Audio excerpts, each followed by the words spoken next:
Hello বন্ধুরা, আজকে আপনাদের সঙ্গে শেয়ার করছি ভীষণ মজার মাছের মাথা দিয়ে চাল কুমড়োর ঘন্ট রেসিপি। এর জন্য আমি চাল কুমড়োকে এরকম কুচি কুচি করে কেটে নিয়েছি আর নিয়েছি পেঁয়াজ আর কাঁচামরিচ কুচি। এখানে মাছের মাথা পরিষ্কার করে ধুয়ে নিয়েছি, দিয়েছি লবণ এবং হলুদ গুঁড়ো।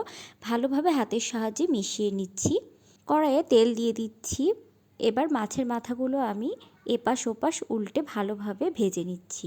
এই তেলের মধ্যে দিয়ে দেব সামান্য জিরা এবং শুকনা মরিচ ফোড়নটা একটু নেড়ে দিয়ে দেব পেঁয়াজ কুচি আর চেরা কাঁচা লঙ্কা। একটু নেড়ে দিয়ে দেব আগে থেকে কুচো করে রাখা চাল কুমড়ো। দিয়ে দিচ্ছি স্বাদমতো লবণ এবং হলুদ গুঁড়ো। এর সাহায্যে ভালো মতো মিশিয়ে নিচ্ছি এবং ঢাকনা দিয়ে ঢেকে দেব। ঢাকনা তুলে দিচ্ছি। যে জল বের হয়েছে এতেই কুমড়োটা ভালো মতো সেদ্ধ হয়ে যাবে। এখন দিয়ে দিচ্ছি আদা বাটা আর দিয়ে দেব ভাজা জিরের গুঁড়ো।